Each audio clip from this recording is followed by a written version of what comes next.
Good morning, my students. Another chapter which is from the diary of Anne Frank. The link you will find in the description box itself. To start करते chapter. From the diary of Anne Frank is an autobiography of a young Jewish girl. एक छोटी girl, Jewish girl है ये. इसकी एक autobiography है. उनकी autobiography से हम इस चैप्टर को पढ़ने जा रहे हैं. From the diary of Anne Frank. It is a chapter. Okay, क्योंकि इस गर्ल ने अपनी जो इन्फॉर्मेशन है, अपनी जो लाइफ के बारे में चीज़ें हैं, वो सब उस डायरी में लिखी है. At first she felt it was an unusual experience for her to pen down all her thoughts in pen and paper. पहली बार जब उसने डायरी लिखनी स्टार्ट की, देन शी फेल्ट कि पेन और पेपर पर अपनी सारी अनयूजुअल एक्सपीरियंस को, व्हाट शी थिंक्स, वो सब लिखना इज़ नॉट इवन पॉसिबल. तो उसको लगता है ये बहुत ही हार्ड थिंग है ऐसे लिखना डायरी के अंदर. She believe that no one in the near future would be interested to read about a young girl's past experiences from her diary. जब ये बच्ची डायरी लिखती है, उसको ये लगता है कि कोई उसकी डायरी नहीं पढ़ेगा. Nobody from the near future. आने वाले फ्यूचर में वो क्या सोच रही है, इससे किसी को क्या मतलब होगा, कोई उसकी डायरी नहीं पढ़ेगा. But see, we are reading, है ना, we are reading her diary. However, she still decided to write her thoughts in her diary and named it Kitty. फिर भी उसने सोचा कि चलो डायरी लिखती हूँ, और उसने अपनी डायरी का एक नाम रख दिया, Kitty. Nice name. She considered her diary to be her true and loyal friend as she was lonely and had no friends to talk to. वो अपने आप में एक अकेली बच्ची है, उसकी कोई फ्रेंड नहीं है, उसका कोई फ्रेंड नहीं है. तो वो सोचती है कि मैं अपनी डायरी को ही जो है ना अपनी एक बेस्ट फ्रेंड बना लेती हूँ, and whatever I feel I just write it into the diary, right. And felt that her diary had more capacity to absorb thoughts than people with low patience levels. उसे लगता है कि जो diary होती है ना, उसकी capacity ज़्यादा होती है किसी के विचारों को एब्जॉर्ब करने की, क्योंकि आप डायरी के सामने जो भी कह रहे हो, कर रहे हो, लिख रहे हो, डायरी वो सब एब्जॉर्ब कर रही है, बहुत पेशेंसली सब सुन रही है, आपकी फीलिंग्स को समझ रही है. लेकिन लोग ऐसा नहीं करते. If you want somebody to listen to you, they will pass comments, they will laugh at you, they may show disagreement to you. तो उसको लगता है कि जो डायरी लिखना है, डायरी के अंदर ज़्यादा पेशेंस होता है लोगों की बजाय. Further she mention how much she loved her family. आगे फिर उसने ये भी लिखा कि वो अपनी फैमिली को बहुत ज़्यादा प्यार करती है, specially her adorable father who gifted her the diary on her 13th birthday. और स्पेशली वो अपने डैड से बहुत ज़्यादा कनेक्टेड फील करती है, क्योंकि उसके डैड ने ही उसको डायरी दी है, गिफ्ट दी है लाइक उसके बर्थडे पर, ऑन 20th June 1942.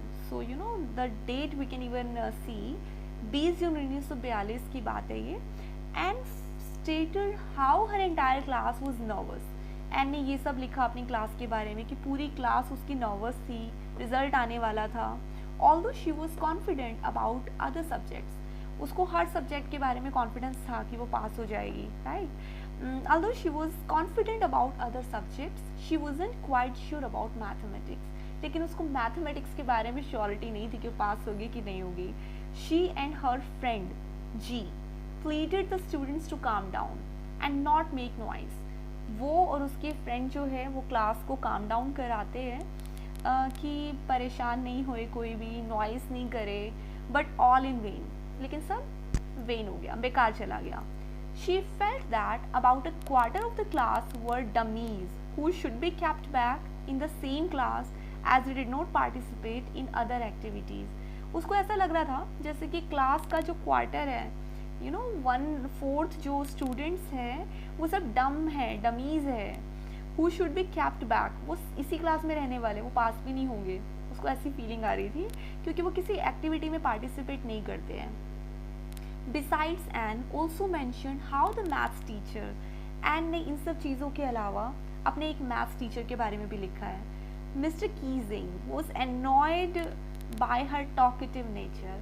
उसके मैथ्स टीचर का नाम है mister Keesing, and he is always annoyed bye हर. वो हमेशा उससे एनॉयड हो रहे हैं, परेशान हो रहे हैं. क्यों? क्योंकि she is really talkative. And Frank ये बहुत टॉकेटिव गर्ल है, बहुत ज़्यादा बोलने वाली है. तो teacher is not very happy. So what actually happens now, क्योंकि टीचर उससे बहुत खुश नहीं है, he would often punish her with extra homework, हमेशा उसको एक्स्ट्रा होमवर्क दे दे कि उसको पनिशमेंट दी जा रही है. Whenever she talked more during his class, जब भी वो उसकी क्लास में अगर ज़्यादा बात करती है ना, in the first punishment he asked her to write an essay, तो वो उसको हमेशा पनिशमेंट देता है, एक्स्ट्रा पनिशमेंट, एक्स्ट्रा वर्क देगा पनिशमेंट में. तो क्या वो पनिशमेंट रहती है?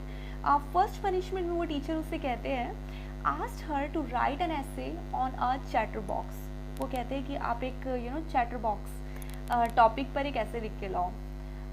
विच in itself was a weird topic for Anne. अब एन के लिए ये टॉपिक तो अच्छा नहीं है, उसको बहुत वियर्ड फील हुआ, but maybe she gave a good thought about the topic and decided to present convincing arguments in her essay.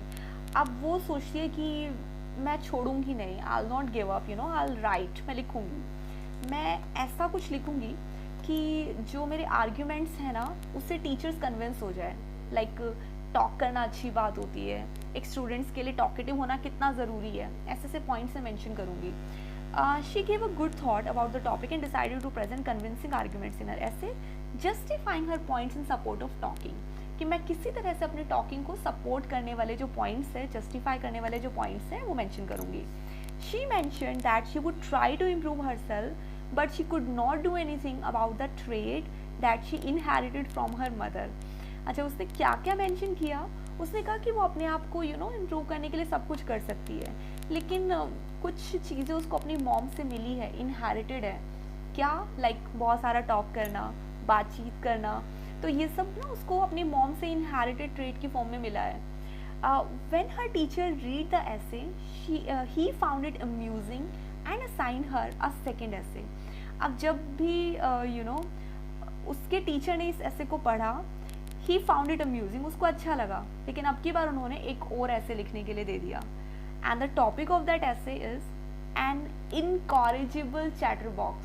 Incorrigible समझ रहे आप, यानी कि अब उसको जो टॉपिक लिखना है उसमें चैटर बॉक्स के बारे में कुछ अच्छा नहीं लिखना है, बैड, सारे बैड पॉइंट्स लिखने हैं एक चैटर बॉक्स के बारे में. क्यों? क्योंकि he wanted her to feel like that, वो चाहते थे कि उसको महसूस हो. For her unreformable talkative nature, क्योंकि उसका जो टॉकेटिव नेचर है ना वो रिफॉर्म नहीं हो रहा है, वो चेंज नहीं हो रहा है, वो सुधार नहीं पा रही है, तो इसलिए उसके टीचर उसको फिर से टॉपिक दे देते हैं कि आप लिखो. कौन से टीचर? जो उसके मैथ्स टीचर हैं, mister Keesing. However during the third lesson mister Keesing had read enough of her justification and assigned her another topic entitled. अब की बार फिर से उसको पनिशमेंट मिलती है, और वो पनिशमेंट है quack quack quack sad mistress chatter box. ये टॉपिक है जिस पर उसको कहा जाता है कि आप फिर से ऐसे लिख के लाओ. तो फिर से लिखती है as a punishment for her incorrigible habit, अपनी बैड हैबिट के लिए वो फिर से वो ऐसे लिखने की शुरुआत करती है. And almost rain out of thoughts after writing ऐसे ऑन सिमिलर टॉपिक्स प्रीवियसली. अब वो पहले 2 बार ना एक ही टॉपिक पर सेम थॉट्स लिख चुकी थी. शी कुडंट थॉट, अब उसको कुछ समझ नहीं आ रहा वो लिखे क्या. तो शी हैड अ फ्रेंड जिसकी वो अपनी फ्रेंड की हेल्प लेती है, उसका नाम है Sanne. She was good at poetry and wrote the essay from beginning to end in satirical words, यानी कि एक पोएम की फॉर्म में, जिसमें आप कह सकते हो एक स्टोरी भी इंक्लूड है, वो ऐसे लिखा जाता है. When her teacher read the essay, he took it lightly and thoroughly enjoyed. अब जब टीचर ये ऐसे उसका पढ़ते हैं वो थोड़ा उसको लाइटली लेते हैं और इसको एंजॉय करते हैं. Then Anne was allowed to talk in class. इसके बाद जो एन है उसको परमिशन फाइनली मिल जाती है क्लास में थोड़ा बहुत बात करने की. And never assign any extra homework by mister Keesing. अब जो मिस्टर कीजिंग है वो उसको दोबारा से इतना सारा होमवर्क देना बंद कर देते हैं. अच्छा, इसमें 1-2 पॉइंट मिसिंग है जो कि यहाँ मुझे लगता है कि इंपॉर्टेंट है, लिखे जाने चाहिए थे. जैसे कि जब भी उसे होमवर्क दिया जाता है बार बार लिखने के लिए, तो ये जो थर्ड टाइम वो लिख के लाते हैं ना मिस्टर क्वैक क्वैक वाला, quack quack quack sad mistress chatter box, इसके अंदर है ना वो कुछ ऐसी स्टोरी मेंशन करती है जिसमें 3 डकलिंग्स है. उन डकलिंग्स का जो डैड है वो उसको मार देता है, उन तीनों बच्चों को, क्योंकि वो जो बच्चे थे जो डकलिंग्स थे वो बहुत ज़्यादा क्वैक क्वैक करते थे. हाँ, तो उनके डैड जब उनको उन तीनों बच्चों को मार देते हैं, तो ऐसी जो स्टोरी थी ये थोड़ा डिफरेंट स्टोरी थी। ये स्टोरी जब टीचर ने रीड की तो उनको लगा कि अब की बार उनका जोक बनाया जा रहा है। अर्लियर तो ये था कि he was making jokes of her, लेकिन अब की बार जो है ना लाइक उनका जब जोक बन गया कि हाँ he is you know been represented in that way, तो उनको भी थोड़ा हर्ट हुआ। तो हर्ट भी नहीं but he took it easily, थोड़ा उन्होंने ईजीली लिया, लाइटली उसको फील किया। इसका कंक्लूजन पढ़ लेते हैं। In the chapter from the diary of Anne Frank, we learned that a young student should be allowed to interact in class.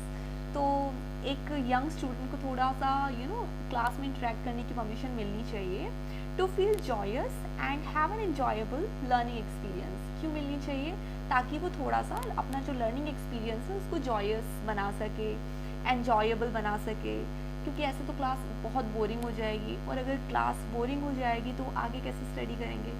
तो ये हमें छोटा सा एक कंक्लूजन मिलता है डायरी ऑफ एन फ्रैंक से। इजी चैप्टर है, बहुत क्यूट सी स्टोरी है, आप इसे ज़रूर पढ़िए, और इसका लिंक मैंने डिस्क्रिप्शन बॉक्स में पेस्ट कर दिया है। I will come back with a new story then. Till then, good bye.